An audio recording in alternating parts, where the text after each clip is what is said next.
안녕하십니까, 불커입니다. 제 영상을 보시고 오픈을 준비하시고 또 궁금하신 점은 개별적으로도 문의를 많이 해주신 점 감사드립니다. 요즘에 이제 릴리즈라든지 케이블, 카메라 세팅 이런 것들에 대해서 어느 정도 많이 이해를 하고 계시더라고요. 어떻게 보면 제일 중요한 게 조명입니다. 이제 스트로보가 터지거나 지속광이 이제 상시적으로 빛을 주어서 사람들을 좀 더 아름답고 자연스럽게 쨍한 느낌으로 표현하는 부분이 이 조명의 역할이 가장 큰데, 실질적으로 조명에 대한 어떤 지식이 조금 부족하신 부분이 있어서 이 영상을 추가적으로 담게 되었습니다. 물론 이제 스튜디오를 이제 기존에 운영하셨던 분들은 굉장히 이제 쉬운 얘기일 수도 있겠지만, 스튜디오에 대한 것들을 좀 많이 모르시는, 일단 조명이 뭔지, 카메라가 뭔지, 이런 게 어떻게 운영되는지에 대해서 정말 잘 모르시는 분들이 상당히 많으시더라고요. 최대한 알기 쉽게 설명을 드릴 수 있도록 하겠습니다. 초보 창업 유저분들은 지루하실지 모르겠지만 끝까지 이 영상을 봐주시길 바랍니다. 자, 조명은 크게 두 가지로 나눌 수가 있겠습니다. 상시적으로 태양광을 대신해서 계속 비칠 수 있는 지속광이라고 표현을 하죠. 셀프 스튜디오 같은 경우나 아니면은 스튜디오 같은 경우는 스트로보라고 하는 것들을 많이 사용을 하게 돼요.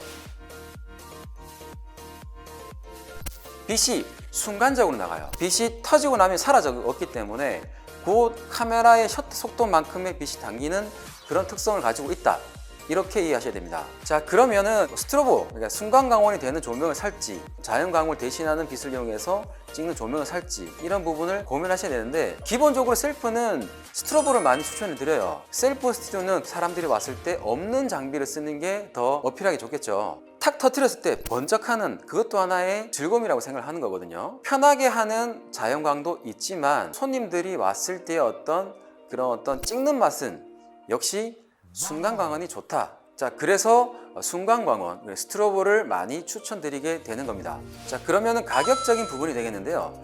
지속광원이냐 순간광원이냐에 따라서 가격도 어느 정도 차이가 있을 수도 있고, 조명도 등급에 따라서 조금 많이 차이가 나요. 저가는 저가만큼의 어떤 회로 구성 가질 수밖에 없어요.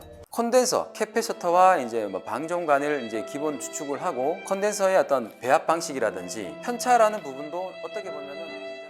그래서 하지만 이제 셀프 스튜디오 같은 경우는 고급 제품보다는 경제형 제품을 이용해서 찍을 수 있는 범위가 들어옵니다. 그렇기 때문에 비싼 것까지는 필요가 없다 라고 생각하시면 되겠습니다. 이 스트로보 같은 경우는 최대 출력을 낼 수 있는 와트가 있어요. 자동차에도 배기 출력이 있듯이 와트가 있는데, A사 제품 400, B사 제품 400, 표기는 400와트라고 똑같이 표현을 했었어요. 최대 400와트 출력을 내는 가이드 넘버치는 달라요. 그 캐패시터랑 이제 방전관이랑 이제 보조 충전이라든지 이런 것들 이용해서 낼 수 있는 에너지 출력치가 실질적인 차이가 있어요. 근데 나는 1000마이크로짜리 캐패시터를 4개 넣었으니까는 무조건 400와트야, 이렇게 표기하시는 업체도 있습니다. 근데 실질적으로는 제가 설명을 드리자 보니까 또 처음 하시는 분들이 알아듣기 힘든 말들로 계속 이어가고 있습니다. 제가 여기까지 오늘 정리를 할게요.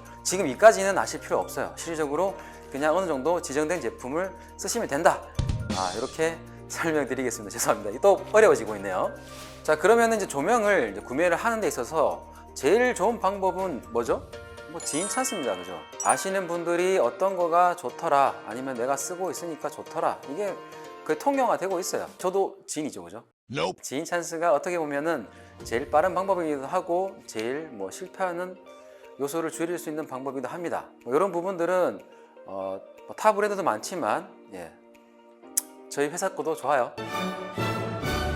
자, 이런 지인 찬스도 있겠지만, 카메라에도 여러 가지 스펙이 있고 하듯이 이제 조명에도 이제 스펙이 있으니까, 스펙에 대해서 한 번 정도는 읽어보셔야 됩니다. 읽어보시고 스펙상에서 이제 제한하고 있는 것들이 이제 정상적으로 얼마나 오래 안정적으로 이용할 수 있느냐, 이게 제일 큰 관건이에요. 제일 큰 트러블이 고장이거든요. 고장에 대해서 안전하게 쓸 수 있는 제품을 선택해야 된다라는 거죠.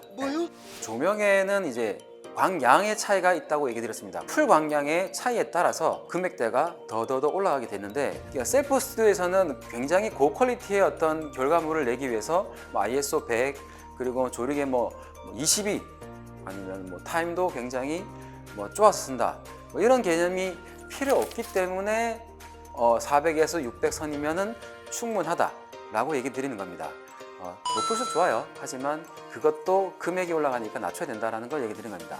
자, 그러면 이제 400이냐 600이냐 정도의 와트를 선택을 했는데, 그러면 한 등을 할 거냐 두 등을 할 거냐, 이 부분 생각보다 정말 많이 질문하십니다. 대부분이 뭐 한 등을 원하시겠죠. 한 등으로 모든 거를 커버하고 싶어 하니까. 왜? 단가도 줄일 수 있으니까. 등은 이제 최소한 이제 2개가 좋긴 한데, 2등까지 필요 없는 공간이 있긴 해요. 폭이 작은 공간. 보통 배경을 이제 풀 사이즈 같은 경우는 뭐 3m 공간에서 만들어라 라고 얘기를 드리면서, 물론 이 공간에서도 이제 한 등을 쓰시는 경우도 있지만, 그 폭을 어느 정도 다 케어하려고 하면 2등, 즉 카메라를 기준으로 했을 때 좌우쪽에 기본을 둬야 어느 정도 일정한 공간을 표현하시는 게 유리하다. 그렇기 때문에 공간이 크면 좀 더 활용성이 좋은 2등을 세팅을 하라. 하지만 한 등은 화이트를 많이 칠하시기 때문에 카메라 위 센터에 조명을 둬서 나머지 이제 도는 영역까지 좀 활용을 해라. 이런 부분에서 한 등도 추천을 드리는 거죠. 자, 이때 이제 한 등을 했을 때는 저는 600W 정도를 추천을 드리고 있고요. 2등을 하시게 되면 400으로 좀 더 분할을 해서 쓰셔도 충분하다라고 제가 설명을 드립니다. 스트로보는 이제 기능들이 좀 다양한 기능들이 이제 있는 제품들이 있습니다. 뭐 T12, 뭐 HSS 이런 기능들이 들어감으로 해서 가격이 또 올라가게 돼요. 그래서 이런 부분들은 일반적인 촬영, 셀프라고 했을 때는 가격 올리는 요소가 되기 때문에 필요가 없는 모드입니다. 그래서 이런 것들은 걸으셔도 되고요. 고급 조명 같은 경우는 이제 출력 편차 그리고 재충전 시간이 더 빨리 촬영할 수 있도록 디자인되어 있는 부분이기도 하고요. 스펙에는 이제 출력 편차가 대부분이 이제 0.1%라고 되어 있긴 한데, 한 컷 한 컷에서 보면은 편차가 있어요. 이거는 저가형들은 표현으로는 그렇게 적혀져 있지만 실질적으로 연속을 찍었을 때는 흔들림이 있는 것들은 조금 등급이 좀 낮은 제품이다라고 생각하셔야 됩니다. 그렇지만 실질적으로 셀프 스튜디오에서는 연속으로 찍는 경우가 거의 없어요. 이런 부분들도 실질적으로는 깊게 생각하지 않으셔도 되는 부분입니다. 자, 이렇게 결국에는 돌아오면은 방향에 대한 부분이 내가 사용하기에 적당한 부분에서만 이제 컨트롤을 하고, 너무 낮거나 너무 높여서 이제 금액적인 부분을 이제 다시 2번에 걸쳐서 이용하는 그런 부분을 없애는 게 좋다라고 생각하시면 되겠습니다.